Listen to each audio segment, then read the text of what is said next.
Frères et sœurs dans le Seigneur, nous vous souhaitons la bienvenue à notre programme habituel de chaque jour. Mais pour ce dimanche matin, bien entendu, nous sommes toujours dans ce temps de qualité. Et depuis 3 dimanches d'affilée, nous sommes en train de parler des choses fondamentales sans lesquelles nous ne serons jamais à mesure de reproduire exactement ce que Dieu attend de nous ici sur la terre. Que Dieu vous bénisse donc pour votre fidélité, pour vos suggestions, pour vos conseils. Que Dieu vous bénisse abondamment pour l'intérêt que vous portez à ce programme. Il y a même certains qui nous ont écrit pour dire qu'ils sont en train de prier pour nous afin que le Seigneur continue à nous inspirer de manière à édifier son peuple. Que toute la gloire donc revienne à notre Seigneur Jésus-Christ pour cet intérêt, comme je l'ai dit tantôt, que vous portez à ce programme. Temps de qualité, nous sommes en train de parler d'un sous-thème qui est tiré de l'Évangile. Il s'agit de la grandeur et de la richesse de notre position spirituelle en Jésus-Christ. Et de là, nous sommes rentrés déjà depuis 3 dimanches à ce qui est fondamental, c'est-à-dire nous sommes en train de parler de la nouvelle naissance et de tous les contours qui constituent donc la nouvelle naissance. Et nous étions arrivés à certaines conclusions telles que la plupart des hérésies que nous sommes en train de vivre de nos jours, pour la plupart, cela est lié justement à la mauvaise compréhension de la nouvelle naissance. Ne sachant donc pas de qui est-ce que nous sommes nés, et par conséquent, nous ne pourrons jamais reproduire la vie de notre géniteur. Si nous sommes nés de Dieu, alors nous avons la nature de celui qui nous a engendrés. Pour la bonne et simple raison qu'une espèce ne peut donner naissance qu'à une espèce qui lui soit semblable. Remarquez que la Bible parle de nous, de ceux-là qui sont créés à l'image et à la ressemblance de Dieu. Et donc nous sommes appelés à représenter Dieu valablement. Et pour le faire, Dieu a mis en nous ses capacités, ses aptitudes, sa nature même, avec laquelle nous sommes censés vivre au quotidien ici sur la terre. Et donc si cela nous échappe, mes chers frères, j'ai parlé aussi d'un élément important en disant qu'à chaque fois que nous aurons des zones d'ombre autour de ce que Christ a accompli pour nous, de ce que Christ a fait de nous au travers de son œuvre à la croix, nous aurons toujours tendance à vouloir ajouter quelque chose à ce que Christ a déjà accompli, simplement parce que nous ne voyons pas et nous n'avons pas la compréhension, la révélation globale de ce que Christ a déjà fait pour nous. Et à chaque fois que vous ajoutez quelque chose à ce que Christ a déjà fait, accompli dans sa totalité, eh bien, nous basculons dans un autre évangile, comme l'apôtre Paul en parle aux Galates. Et pour le cas des Galates, c'était la circoncision. Pour eux, croire en Jésus est une bonne chose. Mais vous devez aussi ajouter la circoncision pour que vous soyez pleinement sauvés. Donc pour eux, la formule du salut, c'est croire en Jésus-Christ, bien entendu, mais également pratiquer les rites de Moïse, entre autres, la circoncision. Si vous ne vous faites pas circoncire, ils l'ont dit dans Acte 15, que vous ne serez pas sauvés. Et c'est ce que nous remarquons de plus en plus de nos jours, c'est que nous voulons tout le temps ajouter quelque chose à ce que Christ a fait. Parce qu'il y a autant de zones d'ombre dans la révélation de l'œuvre de la croix, de ce que cette œuvre a fait de nous, quelle position est-ce que nous sommes en train d'occuper déjà en Christ, de quoi est-ce que nous sommes capables, et toutes ces choses-là posent des sérieux problèmes. Vous savez, la plupart de maladies spirituelles que nous pouvons rencontrer, cela est toujours lié aux choses fondamentales.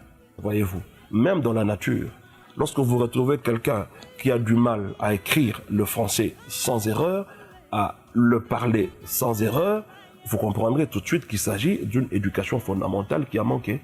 Voyez-vous, quand vous retrouvez un enfant dans la société qui n'est pas digne parmi les autres, vous arriverez à la conclusion que l'enfant a raté quelque part l'éducation fondamentale. Et donc, lorsque vous êtes dans l'erreur en ce qui concerne les choses fondamentales, vous serez dans l'erreur en tout. La Bible le dit d'ailleurs, lorsque les prémices ne sont pas bonnes, alors le reste aussi ne le sera pas. Voilà pourquoi nous insistons sur la nouvelle naissance. Nous sommes nés de Dieu. En tant que tels, nous sommes de nouvelles créatures. Il y a des prédicateurs qui vous disent, mais écoutez, vous dites que vous êtes une nouvelle créature, mais qu'est-ce que nous remarquons en vous? Nous remarquons que les mêmes choses du passé continuent à se manifester. Non, quand quelqu'un a un tel langage, ça veut simplement dire qu'il n'a rien compris de la nouvelle naissance. Parce que quand on parle de nouvelle naissance, on ne fait pas d'abord allusion à notre corps physique, encore moins à notre âme. Mais il s'agit de notre esprit qui est régénéré. Voilà pourquoi, lorsque vous lisez l'épître de Paul aux Romains, il parle abondamment du salut. Et la manière dont l'apôtre est en train d'aborder le sujet du salut, il parle du salut au passé, le salut au présent et le salut dans le futur.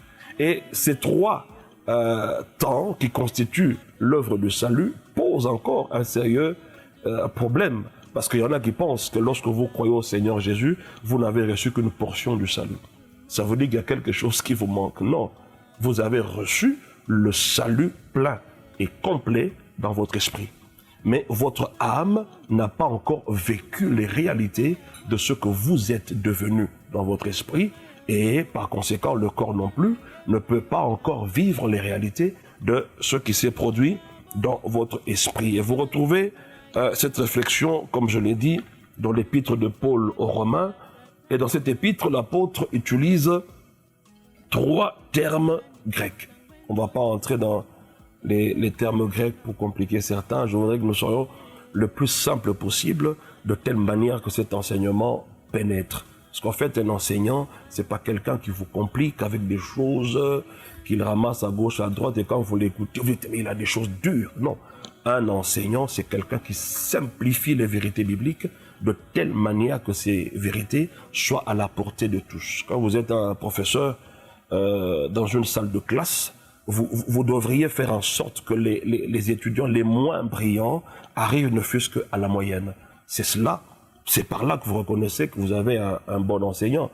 Mais lorsque vous enseignez que les plus brillants qui réussissent et les moins brillants ne font qu'échouer au jour le jour à votre cours, vous n'avez pas dispensé le cours comme il se doit. Et donc le premier terme que l'apôtre utilise en grec pour parler de notre salut au passé, c'est sotéis. Ça veut simplement dire que j'ai été sauvé. J'ai lu un commentaire lorsque je préparais cet enseignement. Il y a un érudit des années du 19e siècle à qui une jeune fille de l'armée du salut est venue apporter le salut. Et elle pose la question au monsieur, êtes-vous sauvé? Et le monsieur va répondre, oui mademoiselle. Vous parlez d'être sauvé, d'être en train d'être sauvé, ou que je serai sauvé. Et la fille a été complètement embrouillée parce qu'elle ne comprenait pas les 3 temps que l'apôtre utilise dans les épîtres pour parler du salut. Le premier terme, c'est en rapport avec le passé, c'est-à-dire j'ai été sauvé. Et le plus souvent, quand on parle du salut, on l'utilise que au passé. Et nous avons faiblement expliqué le terme salut à tel point que les gens pensent que dans ce salut, il y a des choses qui manquent. Simplement parce qu'on n'aborde pas l'aspect du présent, mais également l'aspect du futur qui est contenu dans ce salut. On parle simplement du passé, j'ai été sauvé. Et lorsqu'on parle du fait d'avoir été sauvé dans le passé, il s'agit simplement de la justification.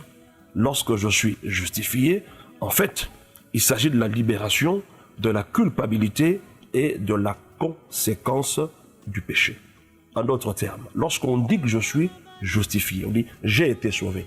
Dans le passé, vous comprenez par là que la Bible parle de la justification. En d'autres termes, vous avez été libéré de culpabilité due au péché et de toutes les conséquences liées au péché. Vous ne pouvez plus avoir la mentalité d'un pécheur. Vous ne pouvez plus vivre comme quelqu'un pour qui l'affaire n'a pas été tranchée comme il faut et qu'il y aurait encore quelques griefs contre toi au niveau du juge et à tout moment le juge peut te rappeler pour qu'il te juge et peut-être qu'il peut te condamner. Et donc quand vous comprenez le sens d'être sauvé au passé, vous devrez aussi avoir l'assurance de votre salut. Ça veut dire qu'il n'y a plus de grief contre vous. La Bible le déclare dans Romains notamment. Je vous dis que Romains, c'est un livre exceptionnel. Le Romains n'est pas le premier livre que l'apôtre Paul a écrit à l'Église, mais Romains est le tout premier que le canon place en premier parmi les épîtres, pour la bonne et simple raison que dans Romains, vous avez toute la doctrine chrétienne comme un œuf. Voyez-vous, il y a le tout là-dedans, et quand vous lisez progressivement les autres épîtres, ce sont des choses qui commencent à s'ouvrir petit à petit. Vous connaissez bien le verset de Romains, chapitre 8, verset 1, il est écrit « Il n'y a donc maintenant aucune condamnation pour ceux qui sont en Jésus-Christ. » Maintenant. Ça veut dire que vous avez déjà été justifié. Puisque vous avez été justifié, maintenant, fait référence à votre marche. Comment marchez-vous? Marchez-vous comme quelqu'un à qui on a dit il n'y a plus de condamnation, ou marchez-vous comme quelqu'un qui a encore la conscience du péché et qui a encore la culpabilité du péché? C'est ainsi que vous retrouverez dans plusieurs milieux ecclésiastiques. Quand il s'agit de demander pardon au péché, les gens prennent même plus d'une heure. Vous les entendez pleurer leur péché. Seigneur, j'ai péché. Même pendant une heure, au lieu de reconnaître humblement, voilà, j'ai trébuché à tel endroit, je reconnais le mal que j'ai fait, je le confesse devant le Seigneur en toute humilité, avec foi, et je crois qu'il est juste fidèle pour me pardonner. Eh bien, ça peut vous prendre 1 ou 2 minutes. Mais pour certains, qu'est-ce qu'ils vont se dire? Non, c'est de l'orgueil. Vous savez, quand vous avez commis un péché quelque part, il faut vous répandre, il faut vous coucher par terre et ainsi de suite. Moi, j'ai assisté personnellement à un culte où un pasteur disait au peuple de Dieu d'aller pour le culte prochain, d'avoir des sacs qu'ils vont porter. Et le jour J, ils avaient des sacs sur eux, comme ça se faisait dans l'Ancienne Alliance. Et finalement, lorsqu'il a proclamé des paroles que lui-même en connaît l'origine, en tout cas, c'était pas biblique, en fin de compte, ils vont tous enlever ces sacs et ils vont les brûler. Et monsieur va dire, ah, maintenant, nos péchés sont brûlés, parce que vous avez pleuré sur vos péchés, ainsi de suite. Vous ne pouvez pas marcher avec assurance avec le Seigneur dans votre marche chrétienne aussi longtemps qu'il y a encore des culpabilités dans votre mental. C'est un blocage plus que tout ce que vous appelez comme démon. Vous savez, tous les démons, quelle que soit leur catégorie, dans le nom de Jésus, ils fléchissent. Dans le nom de Jésus, vous pouvez les chasser. Mais il y a quelque chose que le diable utilise très souvent.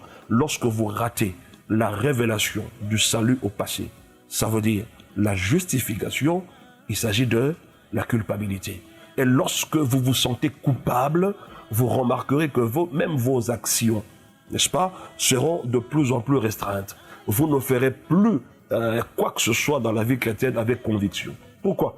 Vous avez toujours comme l'impression que Dieu est contre vous quelque part, que Dieu est comme un père fouettard derrière vous, en train de vous malmener et ainsi de suite, parce que vous avez raté la justification. Et lorsque vous comprenez que vous êtes libéré de ces choses et de la culpabilité, même de la conséquence du péché, vous devez aussi comprendre que tous vos péchés commis, que vous commettrez ou que vous êtes en train de commettre, tous ces péchés également ont été déjà pardonnés.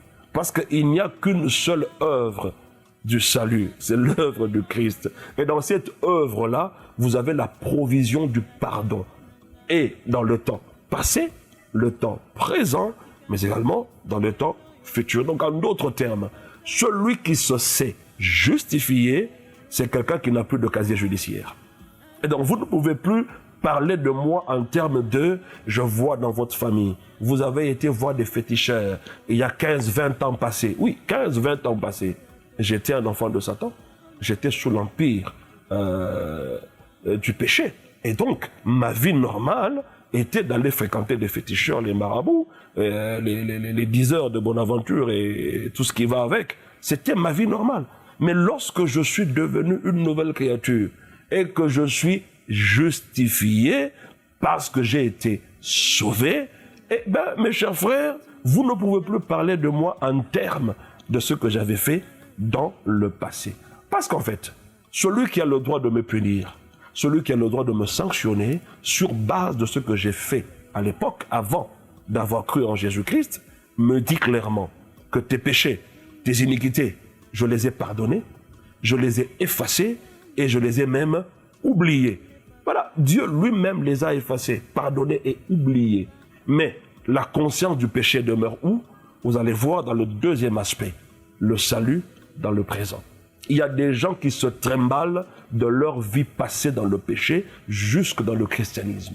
Ils se culpabilisent à tout moment. Donc lorsque j'ai été sauvé, j'ai été également libéré de la culpabilité, de la conséquence du péché, et à la place, je reçois la parfaite justice de Christ. Ça veut dire le droit de me tenir devant Dieu comme si je n'avais jamais péché de toute ma vie. Est-ce que vous pouvez comprendre cela? C'est des choses extraordinaires. Quand vous les ratez, croyez-moi, vous ne marcherez jamais dans l'assurance de ce que Christ a fait pour vous. Et ça, c'est un des tout premiers pièges que le diable met sur la voie des chrétiens. C'est qu'ils ne comprennent jamais qu'ils ont été sauvés et qu'ils sont justifiés. En d'autres termes, ils vivent comme s'ils n'avaient jamais péché de toute leur vie. Ils peuvent se présenter devant Dieu avec assurance et s'approcher de son trône de grâce avec assurance, afin d'obtenir miséricorde, être secourus dans leurs besoins. Et c'est des gens aussi, une fois justifiés, ils peuvent se présenter devant le diable avec assurance, sachant que le diable a été jugé, condamné, vaincu et livré publiquement en spectacle. Devant le diable, ils se présentent avec assurance, sachant que c'est eux qui ont la domination sur le diable et non le contraire. Et donc la justice de Dieu inclut des vérités qui vont nous permettre d'avoir une marche dans l'assurance, une marche légère, pas une marche avec des culpabilités et des choses qui nous empêchent à vivre notre destinée glorieuse en Jésus-Christ. Et donc toutes ces choses en rapport avec la justice, être justifié, en d'autres termes, le salut au passé, j'ai été sauvé, c'est en rapport avec notre esprit régénéré. Ce n'est pas en rapport avec l'âme, ce n'est pas en rapport avec le corps, mais c'est en rapport avec notre homme intérieur. Parce qu'en réalité, l'homme est un esprit, il a une âme et vit dans un corps physique, et ce corps physique peut être féminin ou masculin. Et lorsque vous croyez au Seigneur Jésus, dans votre esprit régénéré, réellement, les choses anciennes sont passées.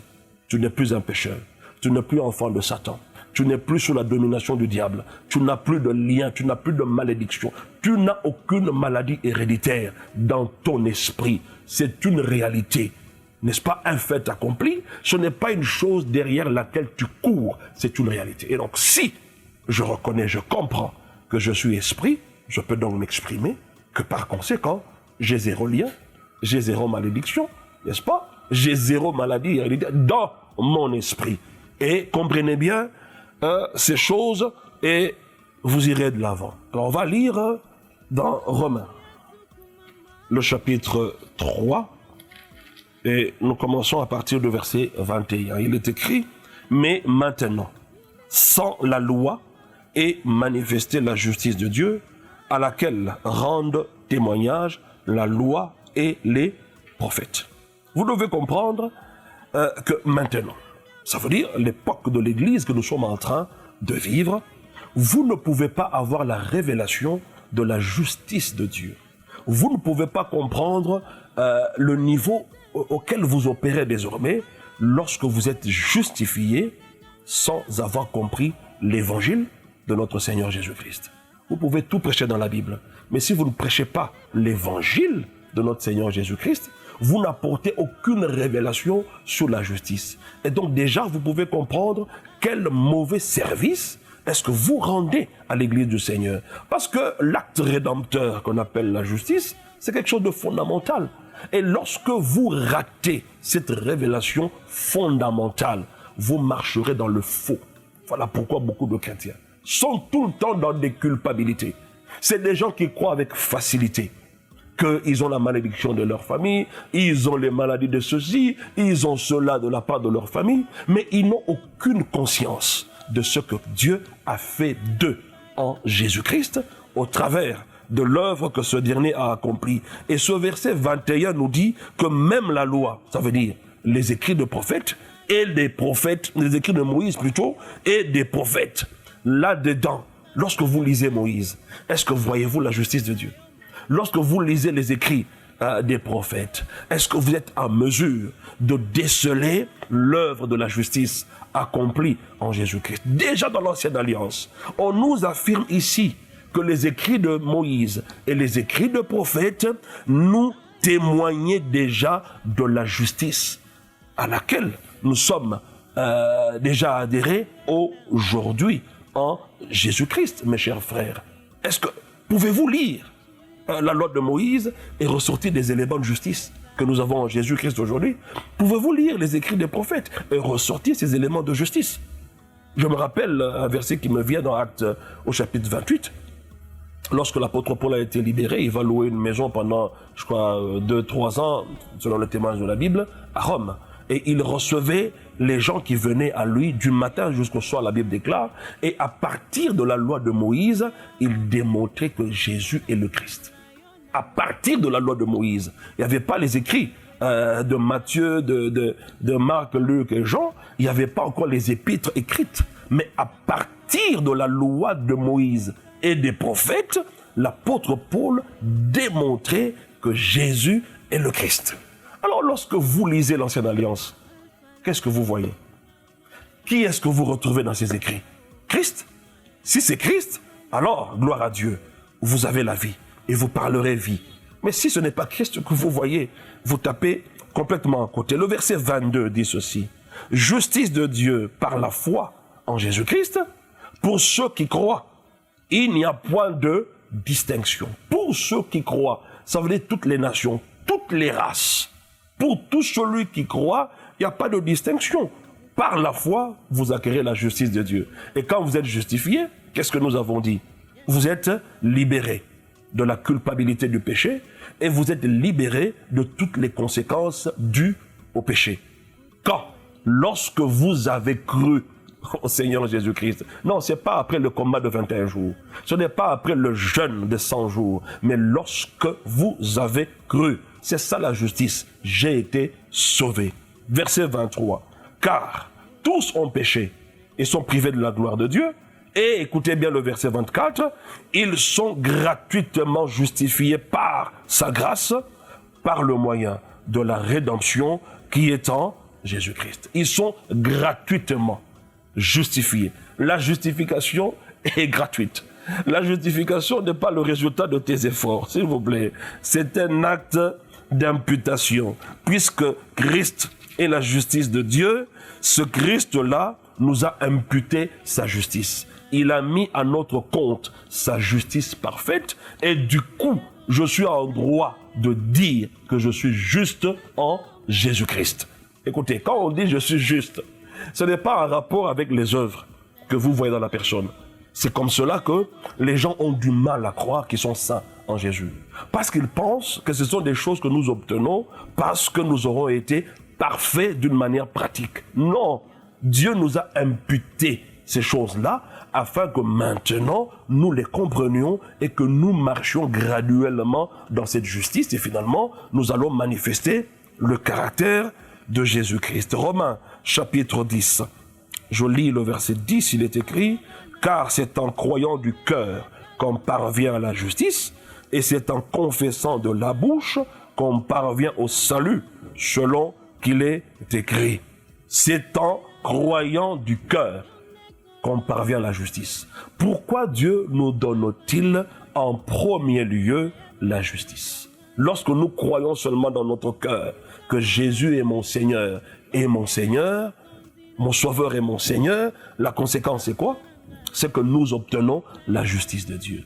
Parce que vous ne pouvez pas faire un pas dans l'assurance de votre salut, dans l'assurance de l'héritage que vous avez en Jésus, si vous n'avez pas compris la justification. Et donc la justification est fondamentale.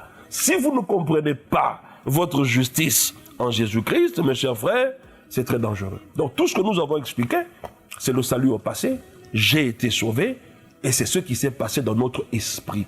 Et si je suis esprit, alors c'est avec assurance que je dis, je suis béni, je suis délivré, parce que c'est la réalité spirituelle de ce qui s'est produit. Raison pour laquelle, quand vous lisez toutes les épîtres, vous ne retrouverez jamais que ce que nous sommes, ce que nous avons, que cela soit écrit au temps futur. Tout est écrit au temps passé. Mais lorsque nous regardons à notre vie physique, on a comme l'impression que ce que Dieu dit de nous, c'est trop haut, c'est trop fort pour être vrai, alors que c'est la vérité. Mais quand on n'a pas compris le salut au passé, voilà pourquoi vous doutez que vous n'avez plus de problème avec le péché. Vous doutez que toutes les conséquences dues au péché ne peuvent plus vous accompagner. Mais les conséquences du péché, entre autres, c'est la malédiction, ce sont les maladies. On a commencé à parler maladie, infirmité, chômage et tout le mal qu'on peut citer aujourd'hui. C'est lorsque la nature du péché est entrée dans ce monde. Et donc, conséquence du péché inclut aussi malédiction. Vous n'avez plus le droit d'être victime de ces choses. Alors, le deuxième terme, qui est tiré du grec, il s'agit du salut au présent. Ça veut dire, je suis en train d'être sauvé. Alors, si vous ne comprenez pas ce salut au présent, vous aurez comme l'impression, quand vous avez cru au Seigneur Jésus, vous n'êtes pas encore sauvé. Maintenant, il faut fournir des efforts pour être sauvé. Alors que, lorsque vous voyez certains versets qui vous disent « Maintenant, nous sommes plus proches du salut que lorsque nous avions cru ». Tu as comme l'impression que, depuis que tu avais cru, tu étais loin du salut. Non. Dans ce texte-là, de Romains 13 qu'on va voir, on ne parle pas du salut au passé, mais on parle du salut futur. Ça veut dire le corps glorifié que nous allons porter.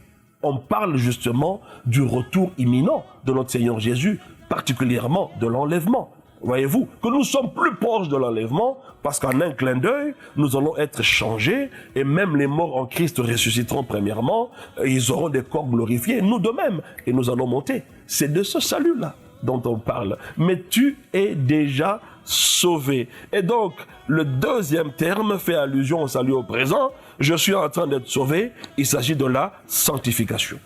Et dans la sanctification, on nous explique que nous devons être libérés de la puissance de l'esclavage du péché. Ça veut dire, tu ne peux plus être esclave du péché.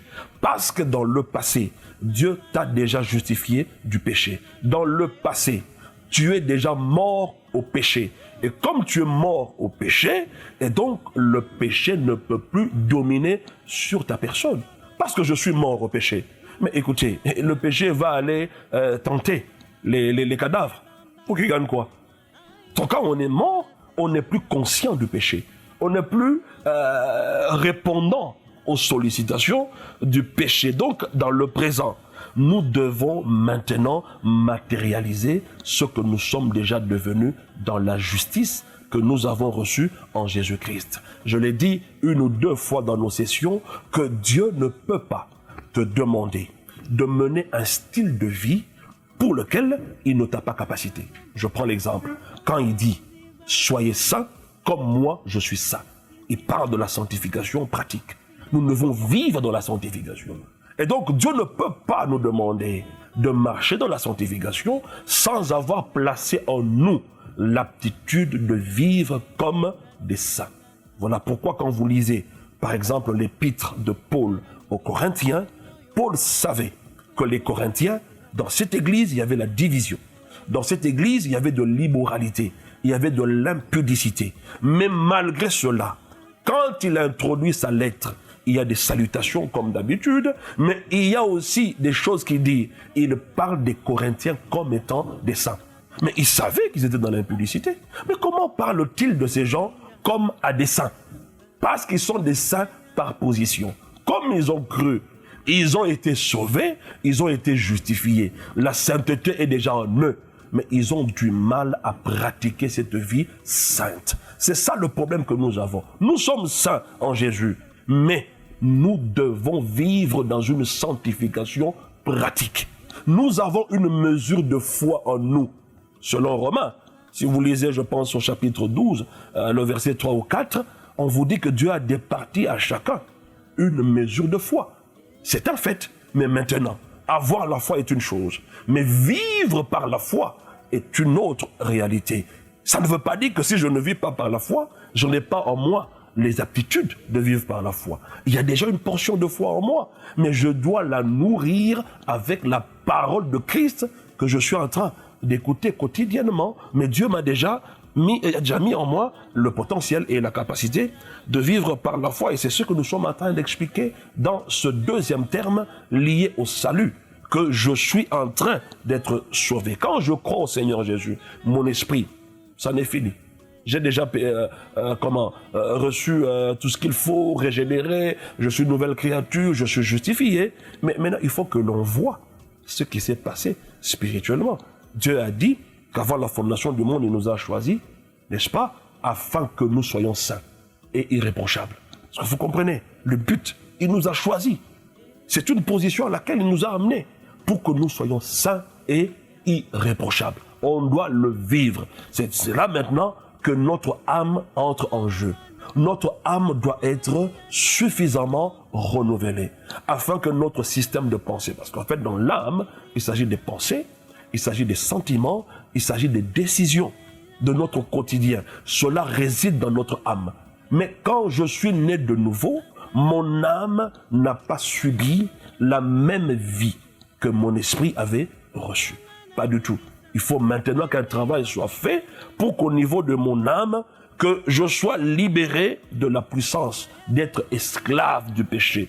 Nous n'avons donc pas à rester soumis à notre penchant à pécher, n'est-ce pas?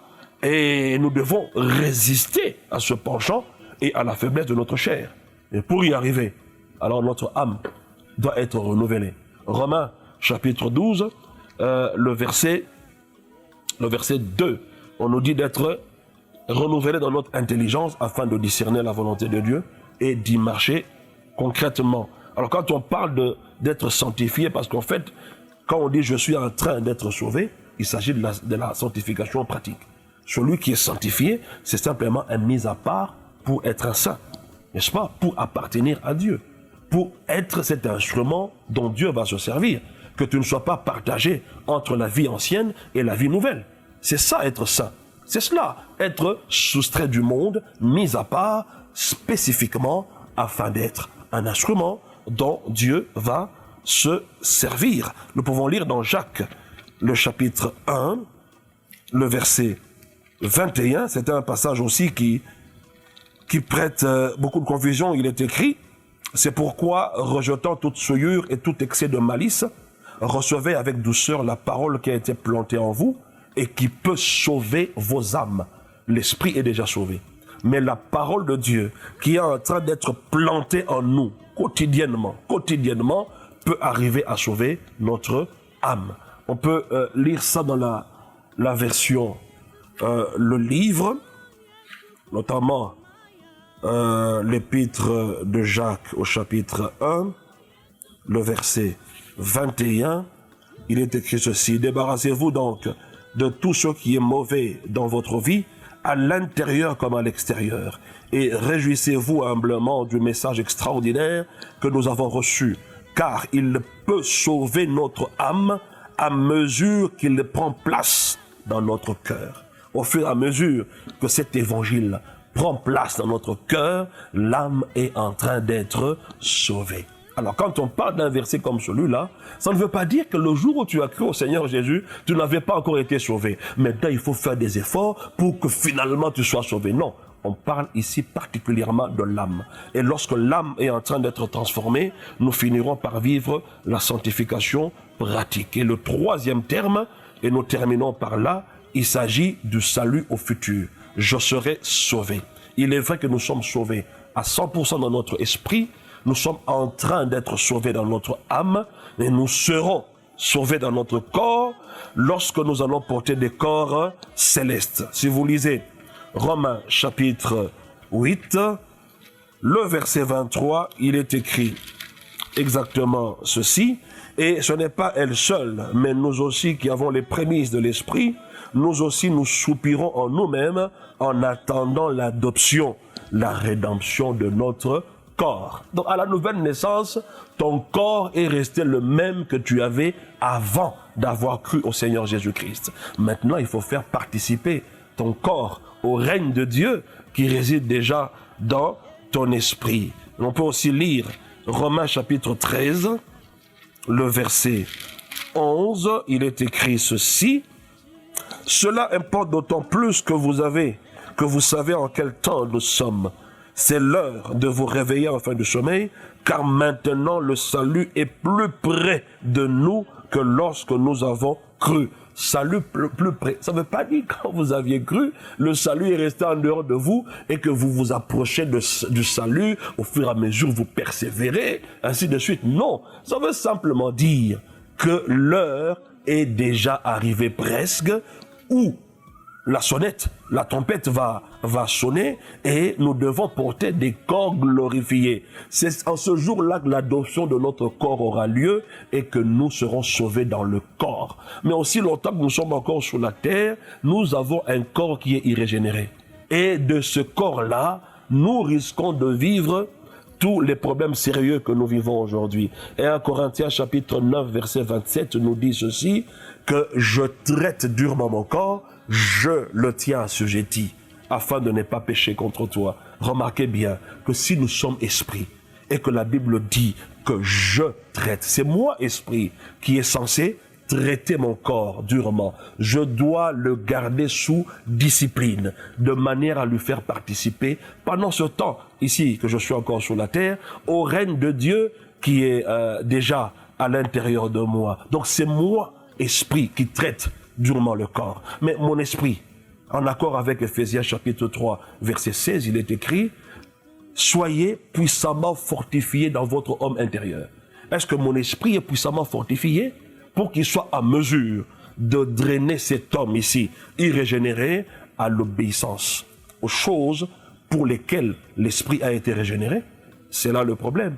Et c'est ainsi qu'à chaque fois que vous tentez de prendre des décisions, de marcher dans la sanctification, vous tombez encore et encore. Et finalement, vous commencez à prendre des décisions charnelles pour résister au péché. Et vous allez encore davantage échouer.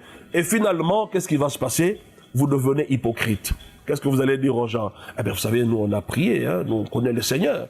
Mais les choses, il y a des réalités. Il y a toutes ces dons. La réalité, c'est que vous n'avez pas compris que c'est ce que je suis dans ma nature spirituelle, l'esprit régénéré, qui doit s'assujettir du corps. Mais la question est, est-ce que mon corps est suffisamment ou fortement fortifié dans mon homme intérieur, mon esprit? Est-ce qu'il est suffisamment fortifié afin de s'assujettir le corps? Et quand vous lisez aussi Romains, le chapitre 12, verset 1, l'apôtre nous dit encore, par les compassions de Dieu, je vous exhorte à offrir vos corps à Dieu. Écoutez, ce n'est pas le corps de Dieu, c'est votre corps. Et qui êtes-vous? Vous êtes esprit. En tant que tel, vous avez la responsabilité d'offrir votre corps en sacrifice vivant. Voyez-vous, quand on parle de sacrifice, on parle de mort.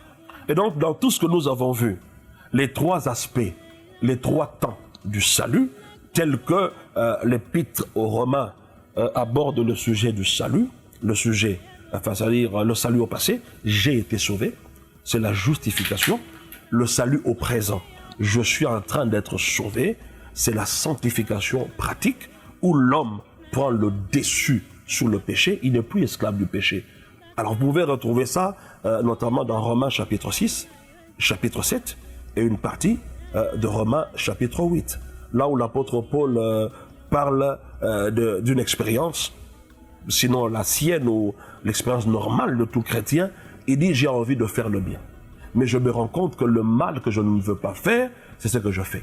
Le bien que je veux faire, je n'arrive pas à le faire. Et finalement, qu'est-ce qu'il va dire? Misérable que je suis, qui me délivrera donc? Est-ce que vous comprenez ce texte-là? Qui me délivrera donc? Et d'ordinaire, qu'est-ce que nous enseignons? Nous disons que l'apôtre Paul demande la délivrance des péchés, non, la délivrance des liens de sa famille, des malédictions de la famille. Et beaucoup disent, si l'apôtre Paul réclame ainsi la délivrance, à plus forte raison, nous autres aussi, nous devons à tout prix chercher la délivrance.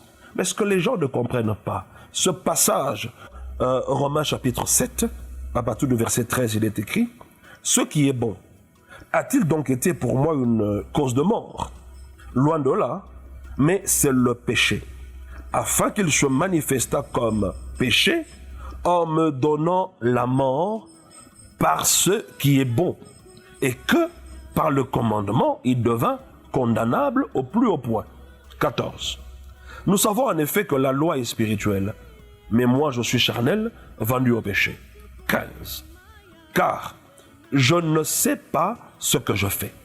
Je ne fais point ce que je veux et je fais ce que je hais. Cela arrive à beaucoup de gens. Ils en ont marre du péché. Ils veulent arrêter le mal, mais ils sont butés à la deuxième expression, c'est-à-dire le deuxième temps que nous avons étudié sur le salut. Je suis en train d'être sauvé. La sanctification pratique. Le verset 15. Car je ne sais pas ce que je fais, je ne fais point ce que je veux et je fais ce que je hais. 16. Or, si je fais ce que je ne veux pas, je reconnais par là que la loi est bonne. 17. Et maintenant, ce n'est plus moi qui le fais, c'est le péché qui habite en moi. Ce qui est bon, je le sais, n'habite pas en moi, c'est-à-dire dans ma chair. Si on n'avait pas précisé, c'est-à-dire dans ma chair, on pouvait continuer à croire qu'après avoir cru au Seigneur Jésus, le péché est encore en nous. Non, en moi, quand la Bible parle ainsi, il parle de la nouvelle création. Dans la nouvelle création, il n'y a pas de péché, mais dans ma chair,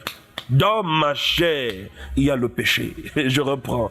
Ce qui est bon, je le sais, n'habite pas en moi, c'est-à-dire dans ma chair.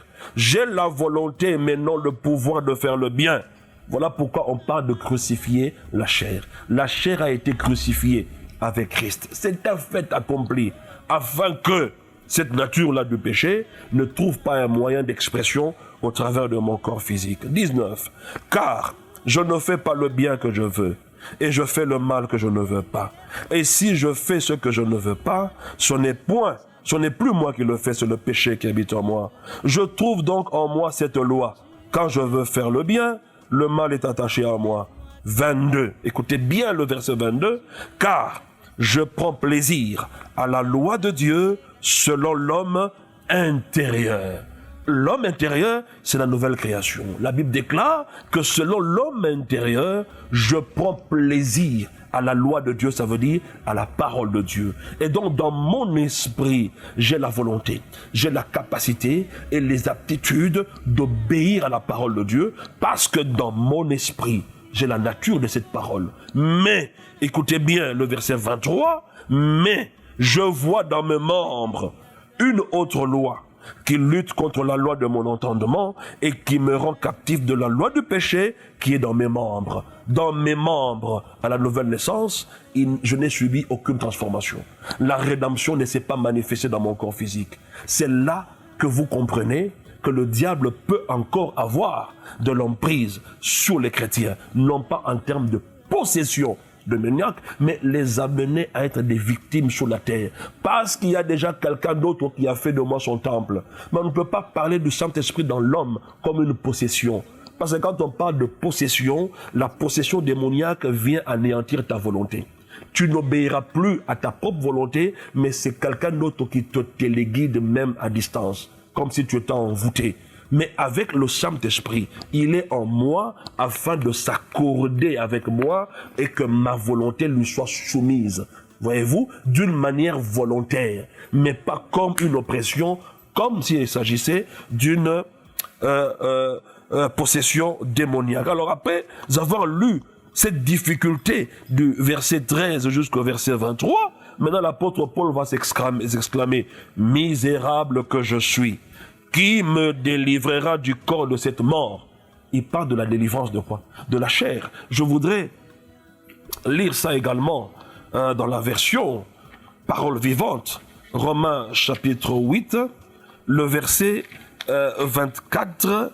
Voyez ce que ce texte dit, c'est vraiment fantastique. Il est écrit ceci, Romains chapitre 7, chapitre 7, le verset 24, on dit « Quel déchirement terrible, infortuné que je suis, qui me libérera de l'emprise de ma nature pécheresse, qui affranchira mon corps de l'esclavage des mauvais instincts. » Verset 25, Dieu merci, il existe une issue. Dieu lui-même m'a délivré par Jésus-Christ, notre Seigneur. On parle de qui me libérera ou me délivrera de l'emprise de ma nature pécheresse et qui affranchira mon corps de l'esclavage du péché. Ça veut dire des penchants à produire le péché au quotidien. Mais écoutez mes chers frères, de quel droit utilisez-vous Romains 7, verset 24 pour parler des liens de famille? La Bible ne parle pas de liens de famille dans ce texte. La Bible parle d'un chrétien né de nouveau qui a des difficultés de vivre la sanctification pratique, qui est le deuxième aspect du salut au présent, c'est-à-dire la sanctification. Et l'apôtre Paul me dit, qui me délivrera? J'ai tout fait, mais je me rends compte que je continue à tomber. Et ça nous est tous arrivé. On prend des décisions, après un temps nous tombons. On prend encore une décision, après un temps nous tombons. Et beaucoup ont basculé dans l'hypocrisie, mais d'autres ont découvert ce secret, qu'il ne s'agit pas ici de la délivrance des malédictions de famille, ni des liens de famille, mais il s'agit d'être délivré, affranchi des penchants naturels de ton corps, les œuvres de la chair, n'est-ce pas, à être délivré de cet esclavagisme dans lequel tu es alors que tu es déjà né de nouveau. Ça, c'est le deuxième aspect du salut. Je suis en train d'être sauvé, la sanctification. Et le troisième aspect, nous avons vu que je serai sauvé. Il s'agit de mon corps physique qui va porter un autre corps glorifié lorsque les morts en Christ ressusciteront et que nous, les vivants restés, nous serons changés en un instant et nous serons montés à l'enlèvement. Donc, pour Dieu, le salut tel que nous l'avons expliqué ici n'est pas un salut à trois volets. Comme pour dire que vous avez reçu une première portion et il y a une deuxième portion et une troisième portion. Non, c'est un seul et même salut. Ce n'est pas le salut justice de Dieu dans l'homme, ce n'est pas le salut sanctification, ce n'est pas le salut glorification. Mais toutes ces choses résident dans ce seul et même salut que vous avez reçu le jour où vous avez cru en Jésus-Christ. Parce que Dieu voit cela comme une seule et même chose. On peut voir ça dans Romains, chapitre 8, le verset 30. Mes chers frères, ces choses sont très capitales. Romains 8, le verset 30, il dit « Et ceux qu'il a prédestinés, il les a aussi appelés, et ceux qu'il a appelés, il les a aussi justifiés, et ceux qu'il a justifiés, il les a aussi glorifiés. » Remarquez que tout est au temps passé. Il les a appelés, il les a justifiés et il les a glorifiés. C'est ce tout-là qui constitue le salut que vous avez reçu en Jésus-Christ. Donc, lorsqu'il nous a donné Jésus, il nous a donné le salut. Comment ne peut-il pas vous donner Christ avec toute chose avec lui? Donc, quand vous avez Christ, vous avez le salut, vous êtes justifié. Quand vous avez Christ, vous êtes sanctifié.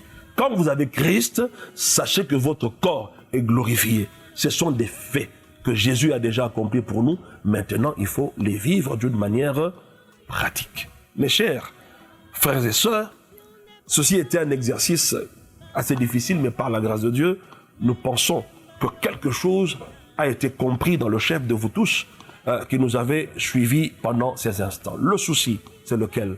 C'est que vous compreniez des choses fondamentales de la foi chrétienne au travers desquelles vous allez bâtir et aller plus haut en hauteur. Parce que chaque hauteur est fonction du fondement sur lequel vous êtes assis. Que Dieu vous bénisse pour ce message de salut. Et vous avez compris, pour certains, que vous êtes déjà sauvés, mais vous avez un problème de la sanctification pratique. Mais cela ne fait pas de vous pour autant enfant de Satan, vous êtes déjà sauvés.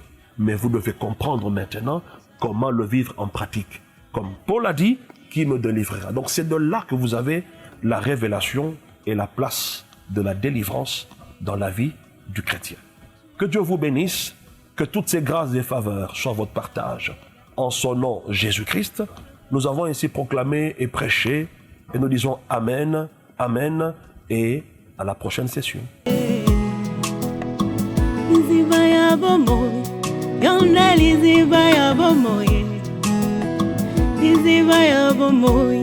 Tigana yemba yonanu